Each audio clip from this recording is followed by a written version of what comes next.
Good morning friends. Basic शिक्षा परिषद की मॉर्निंग एक्सप्रेस चल पड़ी है और महत्वपूर्ण खबरों के साथ। तो पहली खबर है, सुनिए। 2 माह में 2 अहम परीक्षाएं स्थगित।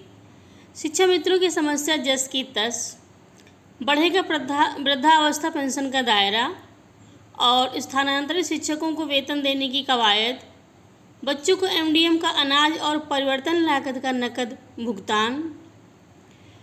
शिक्षक की बर्खास्तगी और फिर भेजा जेल। मृतक शिक्षकों के आश्रितों को नौकरी और अन्य देयकों का भुगतान। तो ये थी खबरें, और इसके बाद आप चैनल पर बने रहें क्योंकि आप इनको विस्तार से सुनेंगे। साथ साथ यदि नए हैं तो सब्सक्राइब करना ना भूलें ताकि आपको महत्वपूर्ण खबरों से अपडेट होते रहें आप। तो आइए अब आगे बढ़ते हैं और खबरों को विस्तार से देखते हैं। शिक्षक भर्ती 2 माह में 2 महत्वपूर्ण परीक्षाएं स्थगित हो गई हैं। जैसे कि प्राथमिक स्तर की परीक्षा कराने वाली संस्था को 2 माह में 2 अहम परीक्षाएं स्थगित करना पड़ा है। ये नौबत इसलिए आई क्योंकि शासन ने दोनों प्रकरणों में अनुमति देने में देरी की। परीक्षा संस्था ने तय समय पर प्रस्ताव भेजे थे, लेकिन वे लंबे समय तक अनुमति के इंतजार में लटके रहे। हालांकि दोनों परीक्षाओं को टालने की वजह अलग है। अब हालात सामान्य होने पर ही दोनों परीक्षाओं को कराया जा सकता है। परीक्षा नियामक प्राधिकारी कार्यालय उत्तर प्रदेश ने फरवरी माह में ही उत्तर प्रदेश शिक्षक पात्रता परीक्षा यूपीटीईटी 2020 कराने का प्रस्ताव भेजा, परंतु उस पर मुहर करीब 1 माह बाद 15 मार्च को लग सकी। उस समय शासन ने आवेदन से लेकर परीक्षा व परिणाम तक की समय सारणी घोषित कर दी। 11 मई को विज्ञापन, 18 मई से ऑनलाइन पंजीकरण व आवेदन और 25 जुलाई को परीक्षा होनी थी, परंतु इम्तहान के बाद ही प्राथमिक स्कूलों की शिक्षक भर्ती परीक्षा होती है। ये उसी समय आवेदन लिए जाते तो शायद अब तक परीक्षा हो जाती, लेकिन इधर कोरोना संक्रमण की वजह से परीक्षा के साथ ही उसकी आवेदन आदि की प्रक्रिया को रोकना पड़ गया है।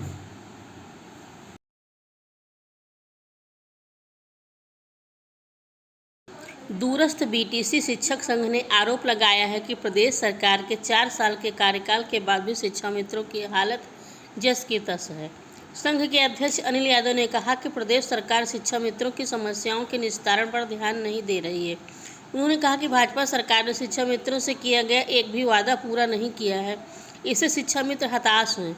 उन्होंने कहा कि पंचायत चुनाव की ड्यूटी के दौरान संक्रमित होने से करीब 200 शिक्षा मित्रों की मृत्यु हुई है।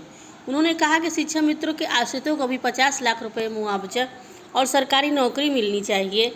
सरकार को प्रदेश के विभिन्न अस्पतालों में भर्ती कोरोना संक्रमित शिक्षा मित्रों के भी इलाज का उचित प्रबंध करना चाहिए।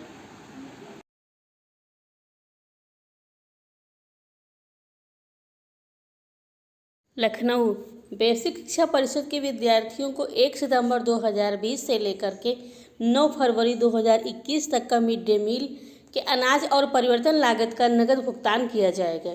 कक्षा 1 से 5 तक के विद्यार्थी को 4.6 किलो गेहूं और 9.2 किलो चावल सहित कुल 13.8 किलो अनाज दिया जाएगा। परिवर्तन लागत के रूप में 685 रुपये प्रत्येक विद्यार्थी को दिए जाएंगे। वहीं कक्षा 6 से लेकर 8 तक के विद्यार्थियों को 6 किलो 200 ग्राम गेहूं, 12 किलो 400 ग्राम चावल सहित कुल 18 किलो 600 ग्राम अनाज दिया जाएगा। प्रत्येक विद्यार्थी को 923 रुपये परिवर्तन लागत का भुगतान भी किया जाएगा। बेसिक शिक्षा विभाग में मिड डे मील के अनाज और परिवर्तन लागत के भुगतान के लिए वाउचर भी जारी कर दिया गया है। मृत परिषदीय विद्यालय के शिक्षकों व कर्मचारियों के आश्रितों को नौकरी तथा अन्य देयकों के भुगतान की बेसिक शिक्षा विभाग ने तैयारी शुरू कर दी है।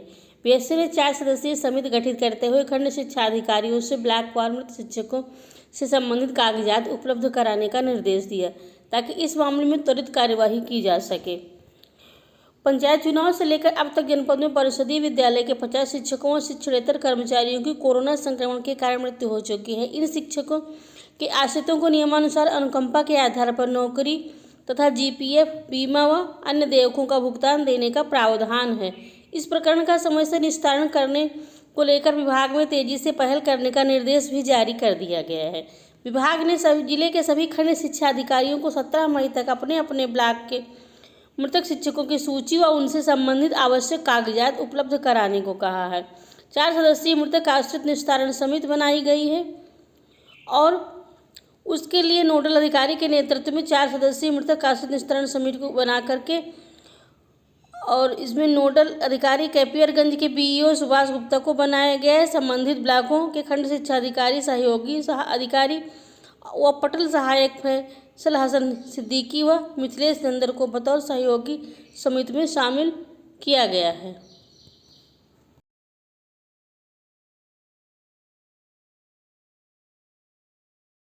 शिक्षक को बर्खास्त कर भेजा जेल। मोहम्मदाबाद गाजीपुर फर्जी कागजात के आधार पर नौकरी करने वाले एक शिक्षक को पुलिस ने मंगलवार की सुबह गिरफ्तार कर जेल भेज दिया।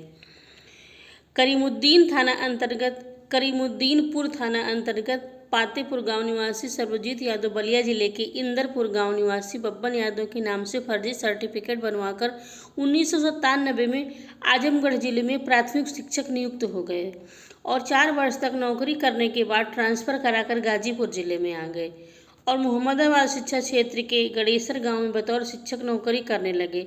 शासन की ओर से मानव संपदा के तहत अध्यापकों के कागजात ऑनलाइन लोड कराने के समय संज्ञान में आया कि बब्बन यादव के नाम का एक शिक्षक सिद्धार्थनगर में भी कार्यरत है।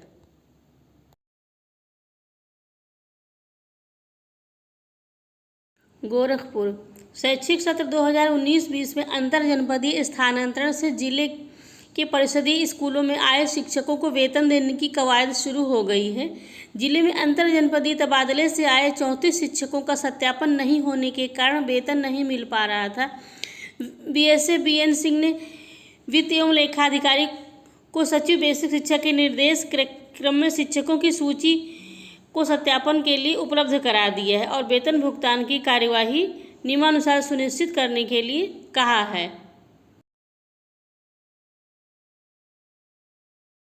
पंचायती राज मंत्री भूपेंद्र सिंह का कहना है कि सरकार की प्राथमिकता कोरोना को काबू करने की है।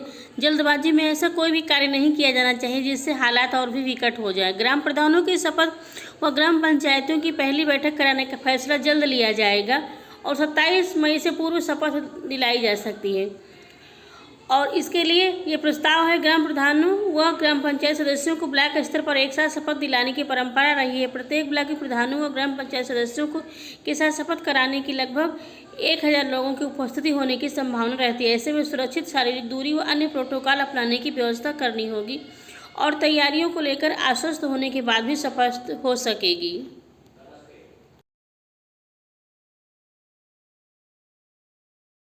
लखनऊ प्रदेश सरकार गरीबों को मिलने वाली वृद्धावस्था पेंशन का दायरा और बढ़ाने जा रही है। इससे प्रदेश में और अधिक बुजुर्गों को इस योजना का लाभ मिल सकेगा। सरकार ने 60 लाख से अधिक बुजुर्गों को पेंशन देने का लक्ष्य रखा है। वर्तमान में 51 लाख से अधिक बुजुर्गों को 500 रुपये प्रतिमाह पेंशन मिल रही है। अगले महीने सरकार गरीब बुजुर्गों को 3 महीने की पेंशन देगी। दरअसल वृद्धावस्था किसान पेंशन योजना के तहत 60 वर्ष या उससे अधिक आयु वर्ष की गरीब बुजुर्गों को प्रदेश सरकार 500 रुपये प्रतिमाह देती है। वर्ष 2017 में जब योगी सरकार बनी थी उससे पहले 36 लाख बुजुर्गों को ही यह पेंशन दी जाती थी। सरकार ने धीरे धीरे इसका दायरा बढ़ा दिया। इस साल मार्च में सर्वाधिक 51.21 लाख बुजुर्गों को सरकार ने पेंशन दी है। अब इसका और भी विस्तार किया जाएगा। वृद्धावस्था पेंशन में सबसे अधिक प्रकरण महाराजगंज, बलिया, एटा, मऊ, औरैया, गोंडा, इटावा, महोबा, प्रतापगढ़, फतेहपुर में लंबित है। सरकार ने इन्हें शीघ्र विस्तारित करने का निर्देश दिया है। समाज कल्याण निदेशक राकेश कुमार ने बताया कि सभी जिलों को अपने अपने यहाँ पेंशन के प्रकरण शीघ्र निस्तारित कर पात्रों को पेंशन दिलाने के लिए कहा गया है। उन्होंने बताया कि मात्र बुजुर्गों को पेंशन देने के लिए बजट की कोई कमी नहीं है।